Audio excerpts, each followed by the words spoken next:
Let's do this. Patriots post-game, game one of the preseason.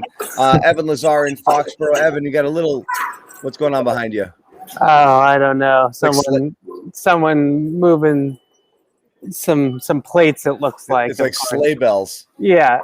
They're hopefully getting there. Yeah. Getting on their way. Yeah, so, I mean, look, there's no reason to try – we want to get people in the room here as you're just joining us. Game got out, interviews going on. Evan is down in Foxborough. I was there earlier as well. People went there to see, and look, great to have fans back in there. Felt like a real thing. It was very cool to kind of be back in something that felt very normal. Yes. But everybody's there to see not just the return to football, and the first time in a year you get fans in the stands, or obviously more than a year, but they're there to see the quarterback competition. You got to see both guys play today, Cam Newton and then Mac Jones extended action, some with the starters.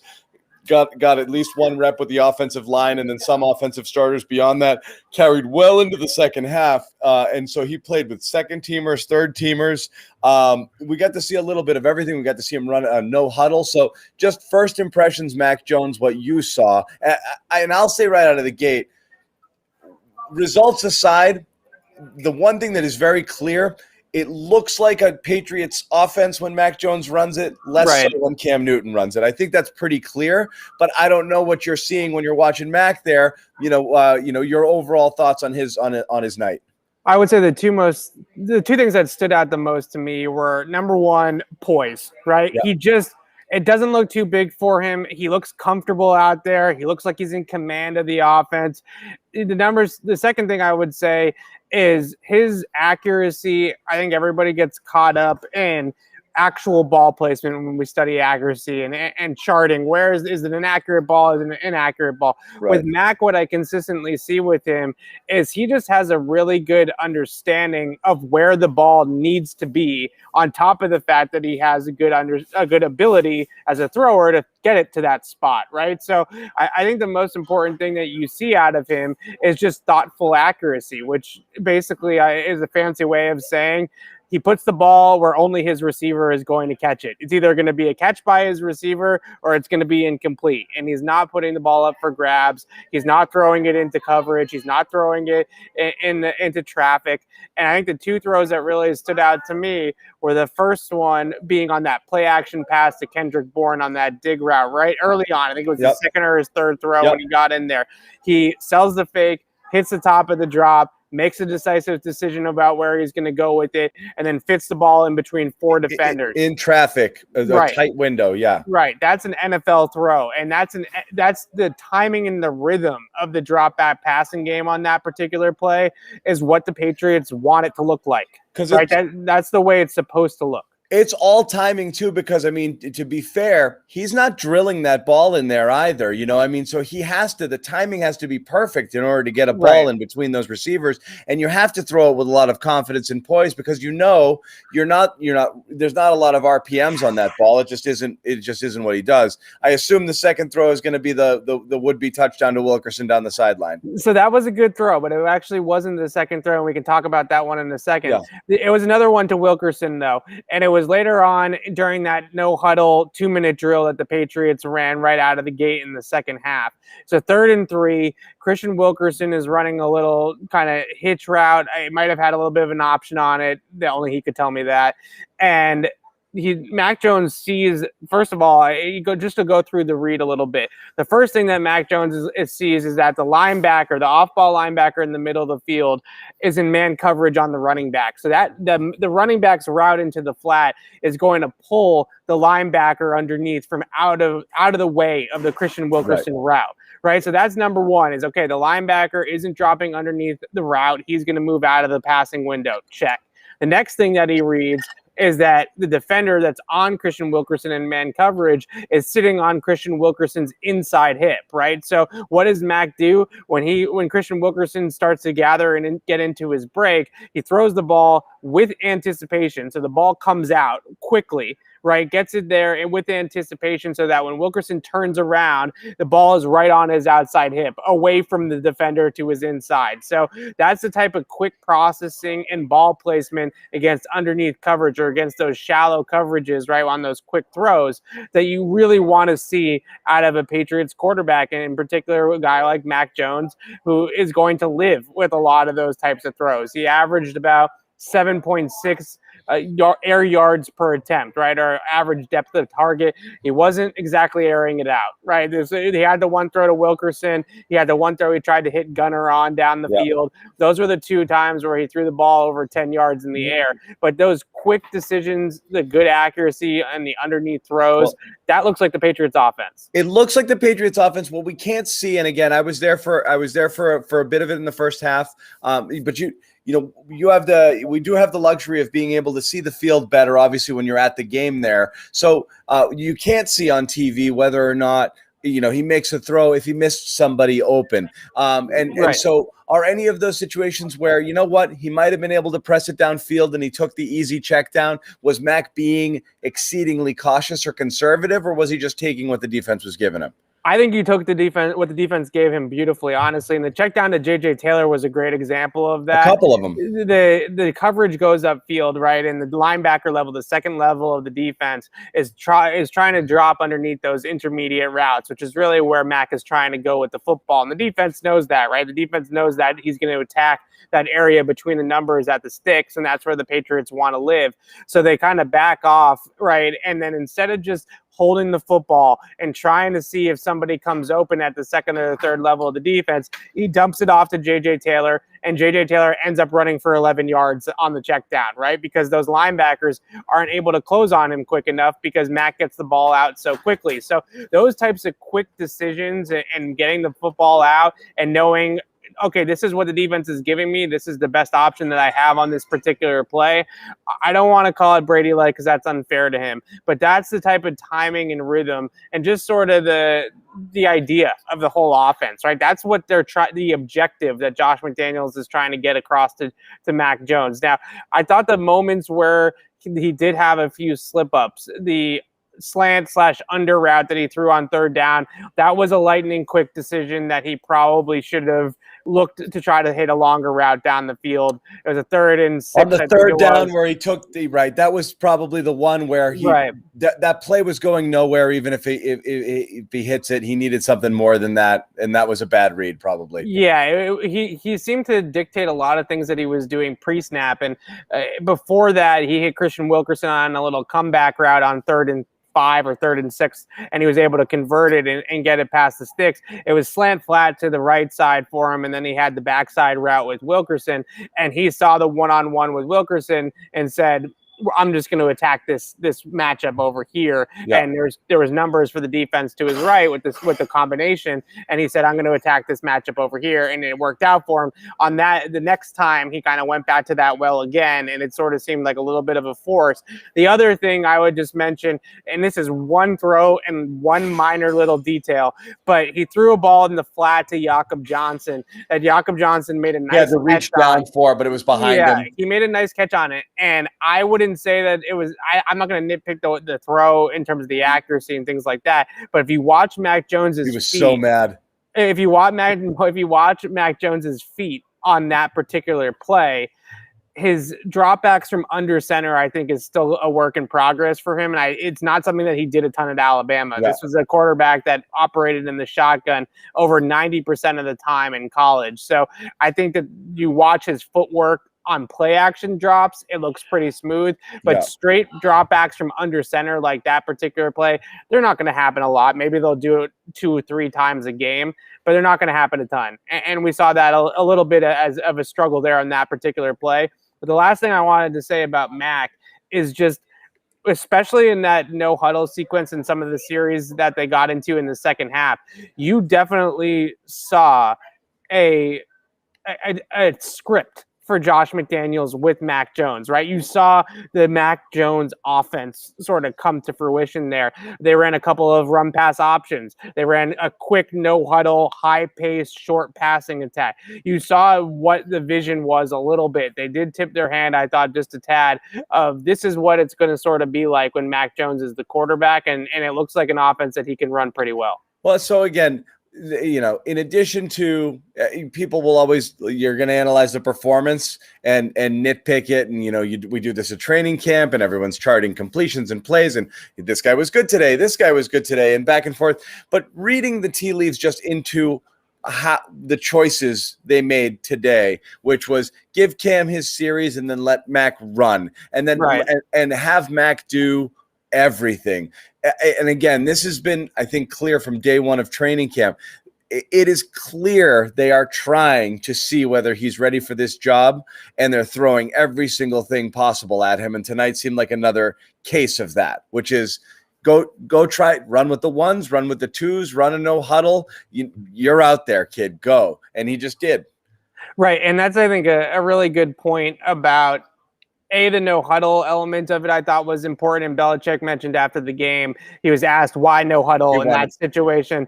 He wanted the 2-minute drill before the half. They actually called a timeout before the half, and the defense just couldn't get off the field, and they didn't get it. And so they basically were simulating a 2-minute drill for themselves at the beginning of the third quarter by going no huddle with Mac.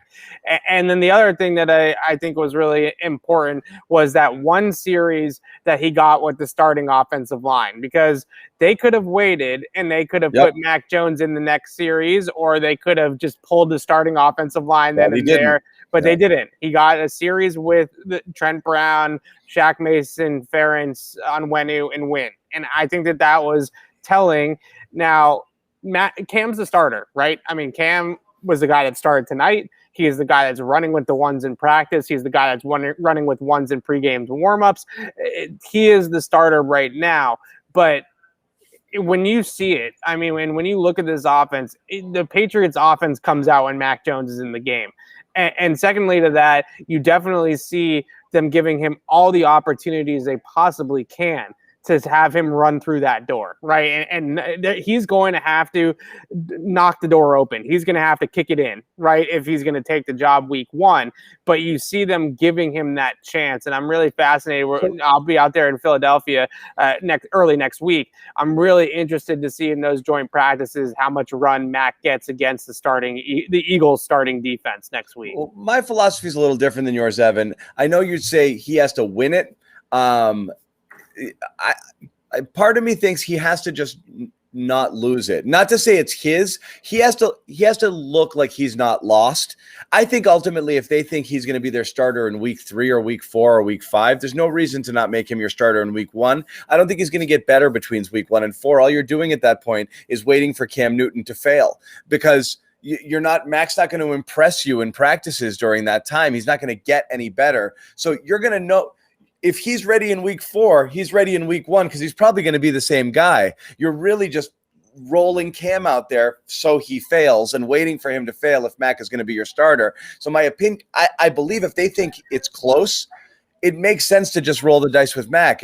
Unless he's puking all over himself when he gets on the field and looks like the moment's too big for him. But as long as he has nights like this, while unspectacular, if he can run this offense and you can give him the keys and feel okay with it, I don't see how you would go with Cam just because he's the veteran and he was the guy last year. It doesn't seem to make sense based on what it is that they're trying to do, which is run this type of offense where they can do a lot of different things as opposed to the playbook that they're giving Cam on a weekly basis. Right. And I think the point that I'm making about the Mac is going to have to take the job is that nothing is handed to anybody in New England. Right. You have to earn everything that you get. And right now, I think that what Bill Belichick is doing is he's using Cam as you need to take this job from Cam, right? Whether Bill actually thinks that Cam is the best guy for the job or not, or if Mac is there or not, I think that that's the obstacle he's trying to put in front of Mac to push Mac to see if he can get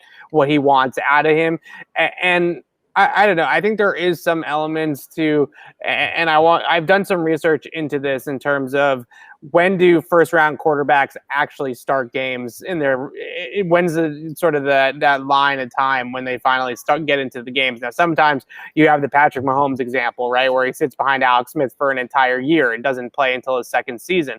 But for the most part, if you draft a quarterback in the first round, that guy plays not necessarily right away all the time, but he plays in his rookie season, right? You don't draft a guy at that point and not play him, right? But again, most quarterbacks you're talking about picked at the top of the draft are being picked by teams that obviously had massive quarterback issues, and you know that they're looking to start those guys. In a case of an Aaron Rodgers or a case of, even again, Mahomes was a number 10 pick, but you're right. It's still a good team with a competent starter here.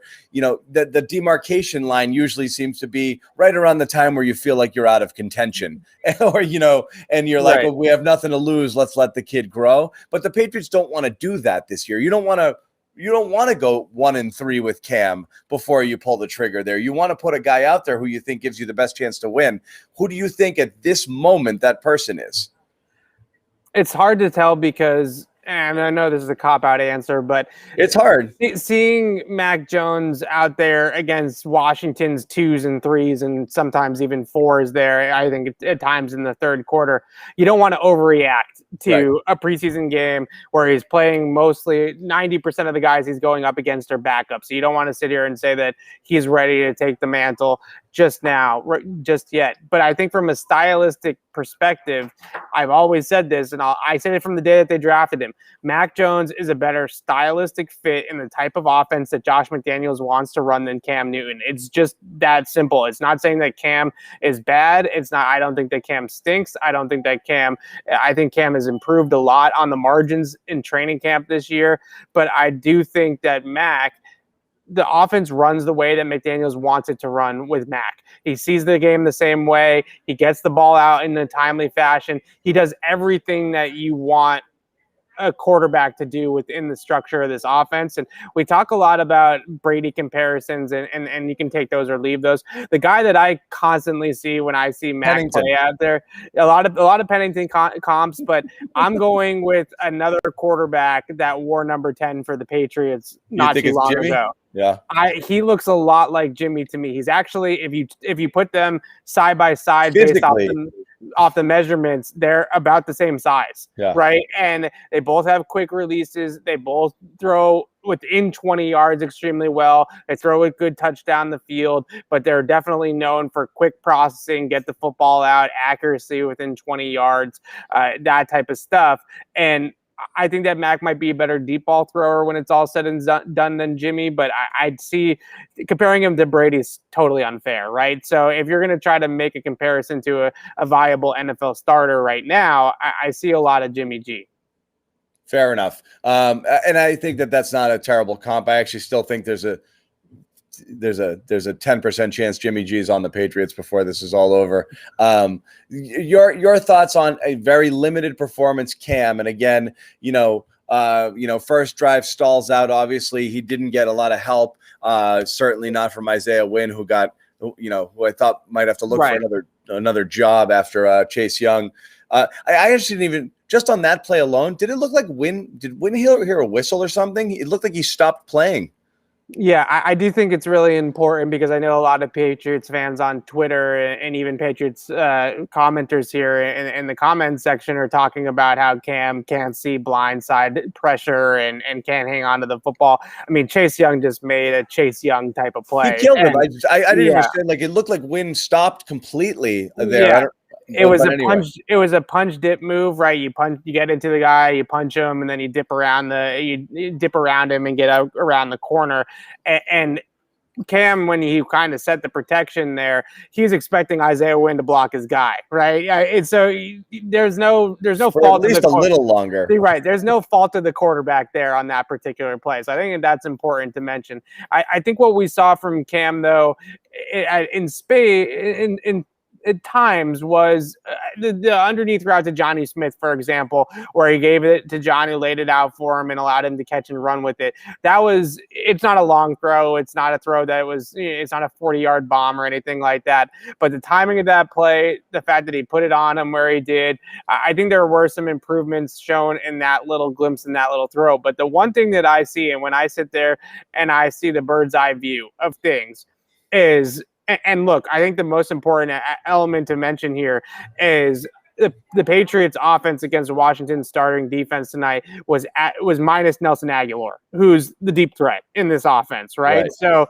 at some point in time, Nelson Aguilar will be here, and then it's going to provide that field stretching ability. But the problem that I saw from the bird's eye view is that the way Washington, even in a preseason game where I don't think that they were doing a whole lot of game planning and stuff like that, they were crowding the line of scrimmage when Cam was in the game, right? They had 8, 9. One play I saw they had 10 guys in the box, right? And it was the same. The safety is maybe 10, 12 yards off the line of scrimmage at most. It was the same compacted area that it was last year. And that is a concern to me that I thought that Aguilar would fix. So maybe he still can fix it when he comes back. But that is an element of it that I did see. It's post safety, single high safety. They don't care about N'Keal Harry on the outside, right? They don't care about Jacoby Myers on the outside. If Cam is going to beat them throwing to Jacoby Myers 10 times a game, then the defense is going to say, so be it. Right. What we care about is the run game, stopping the run game, taking that away from the Patriots offense, and basically daring Cam Newton to throw the ball outside the numbers. And they did that here tonight, and he didn't throw it outside the numbers. I thought there were a few opportunities where he had one-on-one with N'Keal Harry and didn't want to throw it there, right? Or just didn't decide to pull the trigger there for whatever reason.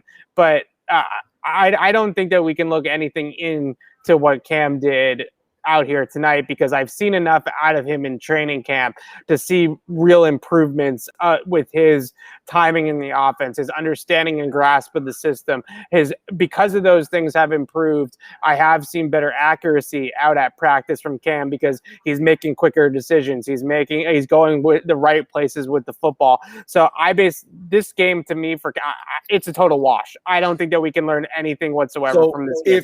If you came in feeling it's still Cam, if the general consensus around the quarter, because again, why pretend we're concerned with anything else at this point? That this is the number one story with the team, and until it resolves itself, it's really hard to focus on anything else. But if this is it, you have all of training camp where you've seen what you've seen, and then you have this game. Does the conversation change at all? Does the needle move in any direction off of tonight after tonight?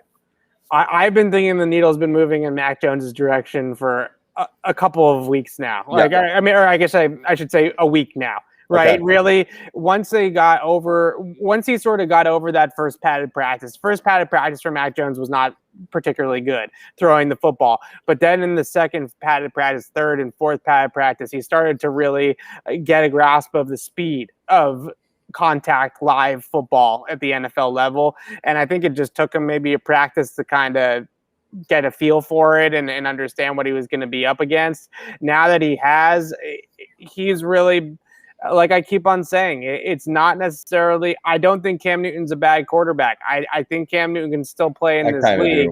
Yeah. I'm not going to say that. I still think that Cam can play. Yeah. I still think that there are moments, especially in practice, that we have seen Cam make some really good plays. He hit an absolute bomb to Christian Wilkerson in practice, padded practice 3 or 4 down the right sideline with Jalen Mills in coverage, perfectly in stride, 50-plus yards on a dime. Throws to Nelson Aguilar down the field. But when he is at his best is when he is a see it, throw it thrower, right? He is not an anticipatory thrower. He's not a timing and rhythm based thrower. He is a see it open, throw it type of passer, and he's more of a vertical passer than he is that horizontal stretch throw it underneath the defense, pick apart by a death of 1,000 paper cuts. That's not going to be Cam Newton's game. And I keep on saying this. If they are going to stick with Cam and they're going to go down the Cam path, they need to adjust the offense to his skill set and to his strengths and really start to hit the intermediate and the deep level of the fields, incorporate the tight ends over the middle, throw deep to Aguilar, throw deep to Harry. Those are going to have to be their offense, because if he is just trying to hit the top of the drop, make a quick decision with it, throw it to a receiver with anticipation, yada, yada, yada, that's just not going to be consistent enough for him. Okay, finish this sentence on the screen. Mac Jones will have his first start for the Patriots in week 9, 10. You're going week 1. So here's I actually started taking even money bets with my friends on it. Okay, so here's the two things I'll say, and I know that. Let me ask you this for real, and I just want to hear your thoughts, because I don't know if you think Bill thinks this way, but as I said, I don't know that Mac plays his way into the starting role any more than Cam loses it. And if you create an environment here where that's what's happening, that's not great for anybody, right? That's why I think if it's close, it's Mac, because if that's ultimately where you want to get to, you might as well get there now, because the worst thing you could do is put Cam out there, have him have an 11 for 24 opening week loss, and then immediately, and again, Bill doesn't care about controversy. That's something that it's fan and it's media driven, but that's going to be an issue. You definitely have Cam guys in that locker room versus Mac guys. It's going to be an uncomfortable situation if a guy's just basically you're setting him up to fail, because I don't believe they want Cam Newton to be their starting quarterback all season long. I mean, maybe if he was playing at an elite level, but if it's anywhere close to the guy you saw last year, inevitably I think he's going to fail. He's going to come out of that. If they had Mac Jones last year, Cam Newton would have been benched at some point. There's no question about it. They didn't. They had Stidham, and that's why he stayed in there. So what's your take on it? So I think that there is a lot of elements to this that we have to keep in mind. And I know that people are going to roll their eyes and say that there's no way Bill thinks like this, but I really do think he does. First of all, week 4 against Tampa is a game that we have to think about. Yeah. I don't know. Maybe he wants to see if they put Mac in there because he gives them the best chance to win. That's what we'll hear all week from Bill Belichick. Now, maybe he also thinks if Mac is going to be made of anything in this league, he can't be afraid to go up against Tom Brady in his return to New England, right? He has to be able to rise to that occasion. But to me, week 5 is the earliest that I see that happening, because I don't know if it's the post-Brady game. I just don't know if Belichick wants to make it truly Mac versus Brady, because the comparisons for Mac are already going to be extremely lofty. And if you put him in there in that situation, especially if he gives Brady a game or even beats Brady, then the hype is going to be absolutely unreal.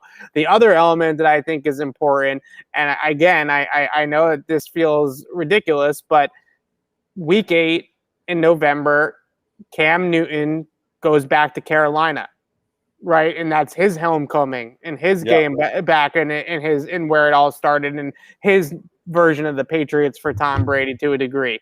And for a guy that fell on the sword essentially for Bill Belichick last year and has done everything right, has been the leader that they wanted him to be, worked his butt off, is Bill Belichick going to make Cam Newton go back to Carolina as the backup quarterback to a rookie? I don't know. That's part of it I have a tough time with, because a lot of those veterans in the locker room, I think, are going to look at that and say, damn, if Bill will start Mac and put Cam on the bench and make Cam go back to Carolina as a backup quarterback, what would he do to me, right? What would it? I'm chopped liver then, right? Those types of things. So I don't know if Mac is going to win this job at a camp or out of the preseason here in week 1. I don't know. We're so far away from that. It does sort of feel like maybe Cam isn't here, because that's my thought too. I don't know how they move forward with Cam Newton as a backup quarterback. He's not a backup quarterback. Again, my crystal ball, based on nothing other than my opinion, is when they decide that Mac's the guy, Cam is given a chance to maybe latch on with somebody else, right, after week 3 of the preseason or something like that. that's how, or they trade for something to some team. Maybe there's an injury, maybe there's something. I think they want to do right by him. I think dragging him along to back up Mac after all of the things that you said here would not make sense. So it wouldn't surprise me at all if that were the case. And I think Stidham being hurt complicates things because you would be riding with just Hoyer here and nothing else behind it. And again, this is where I think, you never know what's going to happen, what other quarterbacks might get cut. Could you see somebody who's on somebody else's roster coming in here to back up Mac Jones? I don't think that that's beyond the realm of possibility either. So I think all of those balls are in the air. But again, it will continue. You're right. It's another week of joint practices, Philly. You're going to be there. Then another preseason game. We'll see how that goes. Let's touch on a few other things here that we hit on briefly. One thing I wanted to talk about, because he's always a story, whether he does something or doesn't do something. And in this case, having been such a consistent camp performer, people wanted to see how N'Keal would play in the game. He started. Then he played a lot, and he played well into the third quarter with the second team, with the second unit and beyond. In 15 pass attempts in the first half, he was not targeted a single time. He finally got one completion on a little underneath route there, where on a third down, where he almost broke the tackle, but and he kind of broke it, but he got the first down, I believe, on that. So whatever, got moving a little bit, just couldn't quite get around the guy. But still, you didn't see it. And so last year was the question of, the stats are terrible. The PFF stats and the advanced metrics about how covered he is all the time. He's basically the most covered receiver in the NFL. His separation, his ability to get open, is non-existent, it seems, or at least based on last year's numbers. But you're seeing him consistently get open in camp and make plays. Was he there were there plays to be made today? Could the ball have been, gotten to N'Keal, or was he running down the field just blanketed by somebody, all game long? The one thing I will say is it did feel, especially late in the game when he was still out there in the third quarter. Now, one part of me sat there and said, maybe there's a couple elements of this, right? Maybe they're trying to showcase him, right? That's element number one. You might want to throw to him if that's the case, but yeah. Element number two is maybe they wanted to give Mac Jones a viable receiver to play with, and that wasn't, no offense to Christian Wilkerson and Gunnar Olszewski and players like that, but just somebody to throw the football to. And number three was it almost felt like it was, you requested a trade, I am going to make you run wind sprints for 3 quarters in a meaningless preseason game.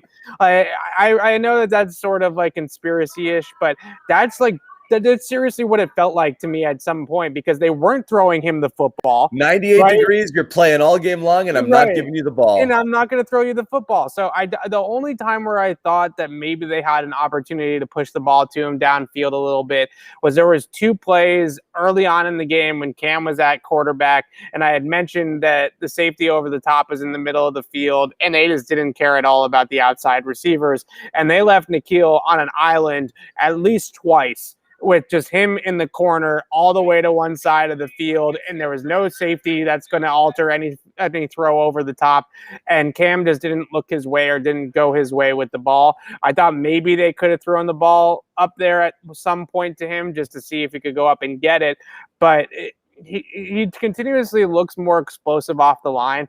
I don't know how much to look into it just yet, but when you see him build up speed now, especially in that first 8 to 10 yards, and in the past, it was like his feet were in stuck in mud, right? Like he was wearing cinder blocks around his feet. Now he does have some explosiveness and some giddy up when he comes off the line of scrimmage into his routes.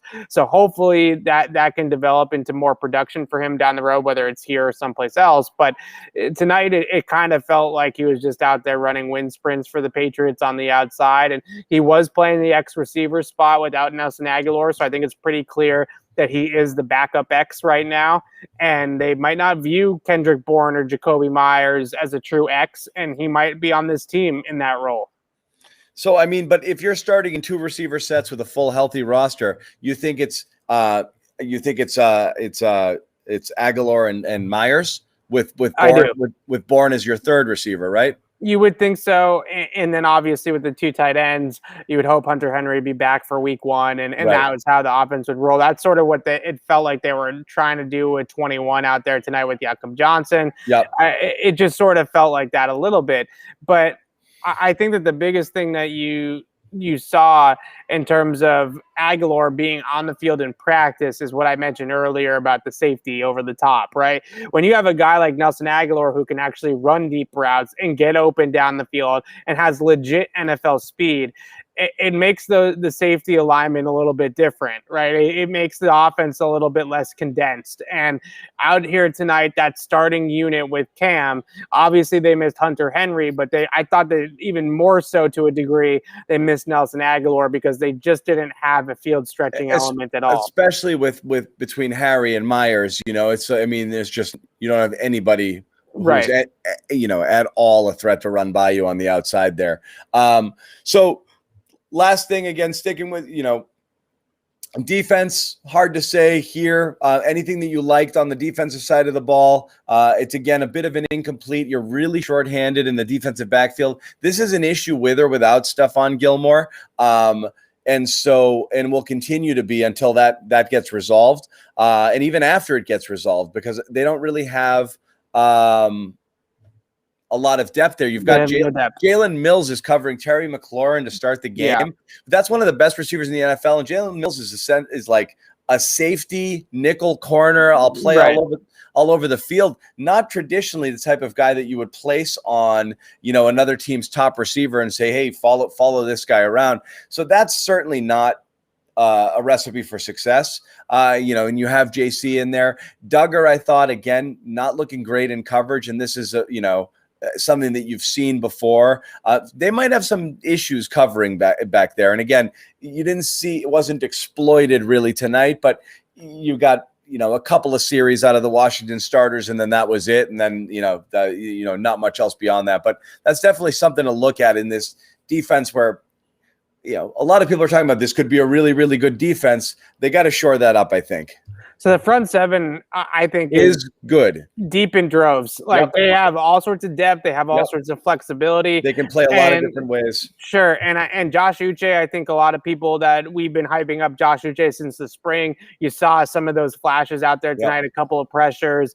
Even though they got the first down on him, it looked like he was in pretty good position on that play and coverage that he was in the flat. Right. You saw some on the line, off the line ability from Josh Uche out there tonight. I thought Ronnie Perkins late in the game was able to get some push out on the edge and push the pocket and collapse the pocket and keep contained and things like that. That was good to see. I also thought that at times with that starting defense, there were some dominant run reps. In particular, the one obviously where Judon just exploded out of the cannon from the backside and was able to chase it down. When you watch that play, Lawrence Guy and Kyle Van Noy make that play on the play side, right? They're the ones that eat up the blocks on the play where the play is aimed to hit. And because they reset the line of scrimmage and there was no downhill element for the offense, it allowed Judon to catch up from behind and make the play that he made. So Lawrence Guy taking on combo blocks and not moving, Kyle Van Noy blowing up tight ends, same old, right, from those two guys. That's some Lawrence Guy. Lawrence Guy is he is a technician. He comes in the trenches and nobody moves him. And all they needed was Devon Godshaw, and they played Akeem Spence with the starting defense. I don't know what that's all about, but regardless of that, they were able to hold the line of scrimmage. They've got bodies now up there for sure. Thank God, because Lawrence Guy needed some darn help last year, and now he's got some help because he certainly. And you had guys playing just out of position, not to their strengths, all over that front seven last year, and it showed. Just guys who were situational guys playing too many downs and just not being, the right person there. And now they've got, as you said, they've got all the bodies and all the pieces there to be able to, to be successful there. Right. The secondary. The issue, and I've been hard, and the reason why I wanted to preface this by saying I think that they can mix and match and get pressure in the front seven, and that might be able to mask some of the issues that they're going to have in the secondary. But I have been saying for a week plus now watching out at training camp. The secondary depth is a problem. And the issue is that, and look, we can sit here and assume that Stephon Gilmore is going to come in on his flying carpet and save the entire day, right? Which is very possible, right? I mean, he's Stephon Gilmore. So there's definitely that possibility open that he can come in and save the day here. But the problem is that the two players in this secondary that are very beatable are Kyle Duggar and Jalen Mills. And if you're an opposing offensive coordinator, you're going to target them. You are going to draw up plays to get number 23 and number 2 down the field in coverage, and you're going to throw at them all game long. And you don't have to throw at 23 and 27. You don't have to throw at 31. Right? You don't have to throw at those guys. You can throw consistently at the weaker links, and that's what the NFL is all about now. All these teams, they got 4 or 5 guys that can go out there and catch passes. Find your matchup. Tonight, Logan Thomas is a converted quarterback that's now playing tight end for Washington. He's having a really great camp. Everybody down in Washington is saying all sorts of crazy stuff about Logan Thomas and how good he's looked down there.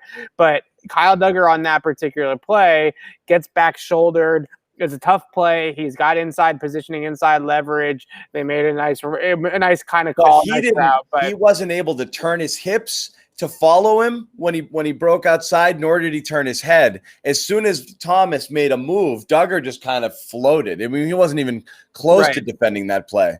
Right. I thought later on the ball that he was targeted on with Miles Bryant and the two of them nearly came up with an interception.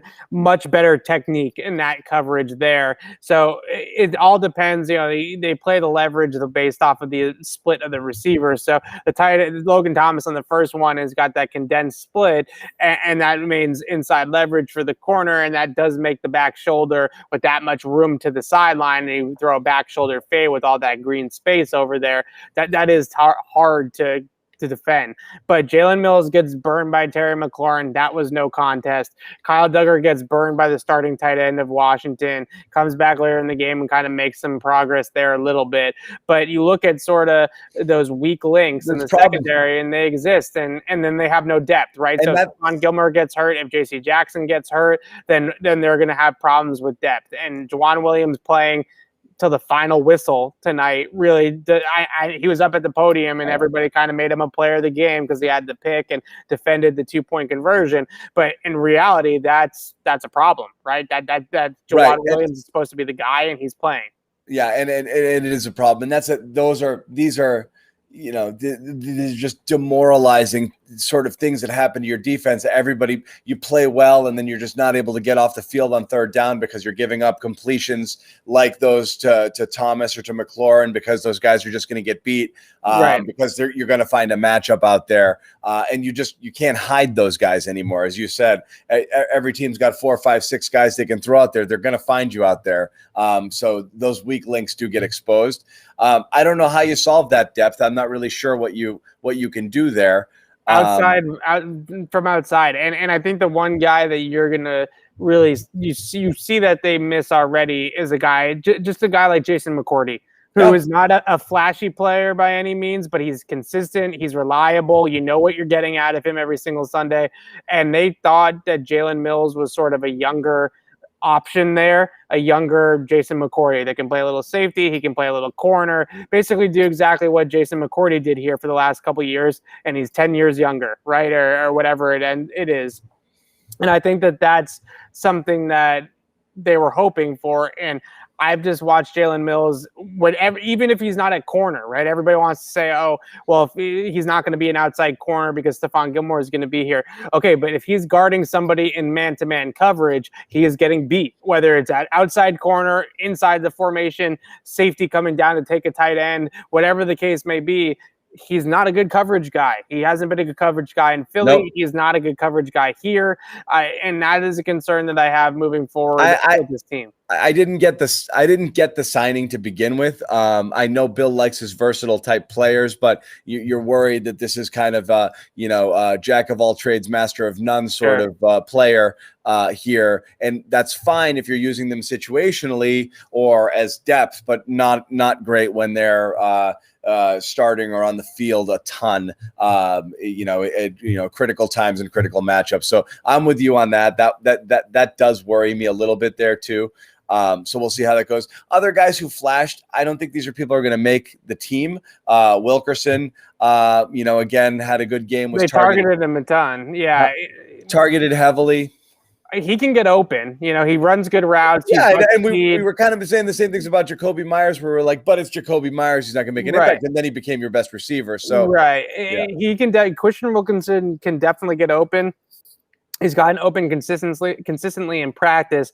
Now, I didn't see his hands or him fight the ball in practice as much as he did tonight. Tonight, he really seemed to be fighting it a lot out there, and that in practice, he's been a lot more consistent with his hands than what he was in this game. So maybe he was just jazzed up and a little bit too jittery or had some nerves or something like that. And he's got a ton of training camp buzz. Everybody's talking about him as a player to watch coming into this game. And maybe it just kind of got to him a little bit. I hope that we see more of the practice Christian Wilkerson and the game Christian Wilkerson we saw tonight, because he had the 6 catches, but he really could have had more out there, I thought, and especially on that deep ball from Mac. I mean, yeah, it's tight coverage, but the ball is well placed. Fight through some contact. I think you've got to finish through some contact and make a catch. You have to go. He had to make a more aggressive move to get it. Whatever it is, you just kind of let it fall there. And you're right. There might have been some hands, but I could see a path for Wilkerson if Harry gets moved. So the most important thing for Wilkerson, probably, me and Alex on Patriots Beat have talked about this a ton. If you look at the opening kickoff tonight for the Patriots, number 17, Christian Wilkerson, is out there on the kickoff coverage team, and he's going to be on this team as a 4th, 5th, 6th receiver on the depth chart, right? And if he's going to make the team, he's got to be a core special teamer, and they have really groomed him in that department. Matthew Slater, Justin Bethel, Cody Davis worked really hard with Christian Wilkerson in kick coverage and special teams. So I actually think that they view him as somebody that's going to probably be a depth receiver his entire NFL career, but could he potentially be in that? Obviously he's not going to be Matthew Slater, but can he potentially be a Justin Bethel? Can he potentially be a Matthew Slater in terms of being able to contribute in that phase of the game and being one of those core guys? The comparison Alex used, which I thought was really good, was Brandon Bolden, right? Somebody that played a little bit on offense in his career, mostly in the kicking game. It's not a Slater type that's only special teams, or a Bethel type that's only special teams, but somebody that can contribute in multiple ways. Seeing him go out there with the number 1 kickoff coverage team, I know that John's rolling his eyes at me, but seeing him go out there with that group, that's telling, right? That they already see him as sort of a core member of that group. They don't cut a lot of guys that they see as a core special teams player. Those guys usually make the team. What will you do if somebody ever replaces Matthew Slater? I don't know, but at least with Christian Wilkerson, he's not going to bring the leadership stuff as Matthew Slater does. He's not going to be here for 15 years like Matthew Slater has been. But Matthew Slater does not play any receiver, and at least Christian Wilkerson, in a pinch, could play a little bit of wide receiver for you. So he can play a receiver. He can play on 4th down. He can play on all the different special teams units. They're clearly grooming him for that type of role. And if you're Matthew Slater is 35 years old. He has gone year to year for the last couple of years, really, and really contemplated retirement a bunch of times, right? I think that there's a really good chance that we're coming up on the last year of Matthew Slater's career, and very soon. It could even be this year, might be the final year. And I think that he's trying to pass that torch to some of the younger players, and Christian Wilkerson is one of those guys that's really stepped up to that role and wanted to be taught and wanted to be groomed in that Slater kind of way. Last thing to hit on, there's definitely a Harris run as far as the backfield goes. There's a lot. It's crowded. Damian Harris runs with the starters. James White is James White. We saw good things out of Taylor, and obviously, Ramondre Stevenson. The big run to seal the game at the end is going to be the highlight. But he ran hard, again against second and third teamers when he was given his opportunity. But and then Sony, who again looks like similar to what he was coming off of injury last year when he played in the back half of the year, a guy who looks like he's running with more purpose and burst, more so closer to what he was his rookie season. all of these guys seem viable. I don't know that anybody. I think Harris is probably your early down workhorse, and I think that they're going to stick there. But I could see a lot of interchangeable parts here, but it is a little bit crowded. How do you see things shaking out? I don't put any stock into Ramondre Stevenson's game tonight, and that's no. It's hard. It's hard to. We're going to point to it because he had the big flash play, but that's sure. The 91-yard touchdown looks nice. The run earlier on in the game where he ran somebody over, that was a nice play as well. Yep. And we do see some of those flashes in Cam. Now, obviously, one of those big. I like what I saw out of JJ. Yeah, it was running over Miles Bryant, who's 150 pounds, soaking wet. So that's not really too impressive, I guess. But I think what I still hold on to with Ramondre Stevenson, and I know he's going to be a big name coming out of this game because of the stat line, right? 2 touchdowns, 125 yards, 91-yard TD. You continuously hear from running backs coach Ivan Fears that Ramondre Stevenson is well behind the 8 ball here, right? He was dinged up a lot in mini camp, dinged up a lot in OTAs, didn't really get out there a ton. He is well behind where they want him to be to throw him into a game. That's not a preseason game. Sure. So he is 110% headed towards Patriots rookie red shirt, 110%. And that's definitely, I think, what's going to happen with him, even after a game like tonight against a bunch of backup players, some guys on Washington's defense. He scored that 91-yard touchdown on and not going to be in the NFL in a couple of weeks, right? So you have to put that into perspective. J.J. Taylor needed to show something tonight because he hasn't had the best training camp to date. He's been a little bit quiet in training camp. I thought there were some elements of that burst, that run where he broke a tackle, put his hand down to keep moving his legs, and that was a nice play. I do think he brings some kick return ability. I thought there was one kick return where he had an opportunity to kind of hit the hole and go for a big return, and the crowd kind of sensed it and sort of started to make some noise, but it closed down pretty quickly on him. So I don't know. I think J.J. Taylor is still a player, and I'm going to do my 53-man roster projection either tomorrow or on Saturday. And I have him off right now because he just hasn't done enough to me in training camp, and they have 6 running backs. And unless Ramondre Stevenson, and I kind of wrote this in the blurb, unless Ramondre Stevenson is going to be IR'd because he's a rookie running back and the Patriots never play rookie running backs that weren't drafted in the first round, unless he's going to end up on IR, then there's just you carrying 6 running backs is very, very difficult to do. It's really hard to do, especially when in a COVID year, you still kind of have to carry 3 quarterbacks, I would say, because you can't be stuck in a situation where you don't have a starter or a backup quarterback because somebody contracts COVID. You want to keep a bunch of these guys in the front 7. That's important. We're talking about guys like Christian Wilkerson potentially making the team. You have a bunch of rookies that are obviously going to make the team and be good contributors. So I don't know, that 6 running backs is a huge number to me. And I don't know if they can get to 6. Yeah. And no, it's not likely. And again, you don't know what goes on with Sony and whether or not, he's somebody who could potentially get moved or not. But otherwise, it seems like the top of that depth chart is pretty well set. So that's it. We had a whole lot of Mac, very little bit of Cam, more than you'd normally get to see in preseason game number 1. So this did give us something to talk about, which is good. Sure. And as you said, the needle, I think, continues to move in Mac's favor. So we'll see what kind of next week holds. You're saying week 9, maybe week 5. I'm saying week 1. I'm sticking with it.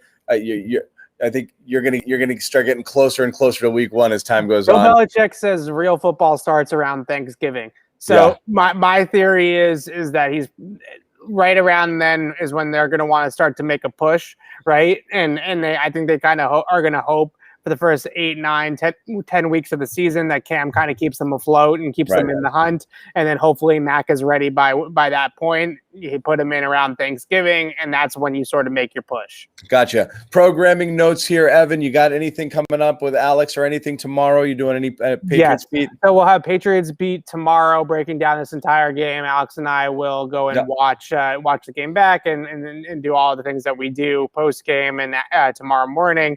And then obviously we'll have a bunch of written content on CLNSmedia.com from the game tonight. Something on Mac Jones. I want to do some stuff on Kyle Duggar.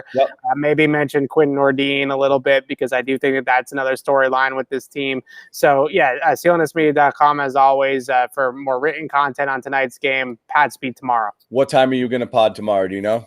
Probably around 4 o'clock in the afternoon, I would say. We usually do late afternoon. All right, guys, look for that 4 in the afternoon live Patriots beat with the benefit of hopefully some film and, looking at the game one more time. Evan and Alex, who we're both obviously down there working the game tonight, will give you their full analysis. YouTube channel if you want for all our post-game reaction, Patriots Press Pass. Subscribe if you haven't already. You're probably watching on it right now. Any Celtics fans out there? And I know there's some crossover people, and some of you guys were on our Celtics post-game show earlier tonight. Ton of Celtics content coming from Vegas. We've got a couple of reporters down there covering the Celtics at Vegas Summer League. They'll be there for the rest of the week, so you want to check out that content over there as well. And that's it. Evan likes his basketball too. Love basketball, but I like to stay as a fan of the Celtics and not Jimmy Toscano watching the post game show. Yeah. Is that the real Jimmy Toscano or is that a fake? I hope account? so. I hope it's the OG Jimmy. I popped on there for a little bit. We had another good Peyton Pritchard game. We had another good game from Neesmith, and Romeo's a no-show. I'm a little dubious about that. Oh, no. That's your guy. I try. That's your guy. I try. But that's it. But it's Patriots on this channel. No, Sony's not gone. I'm not saying he's gone. We're saying who knows what happens with Sony. He's felt like an odd man out since last year, but I don't think he's gone. No. So that's it for us. Evan has a ton more to do, so we'll let him go. Like I said, he's down in Foxboro. Check out all of his stuff, clnsmedia.com. Thank you guys for hanging with us. And again, check out Pats Beat tomorrow at 4 for more breakdown of tonight's game. Patriots beat the WFT 22-13. The Mac Jones, Cam Newton discussion gets a little bit more interesting as time goes on. Good night, everybody.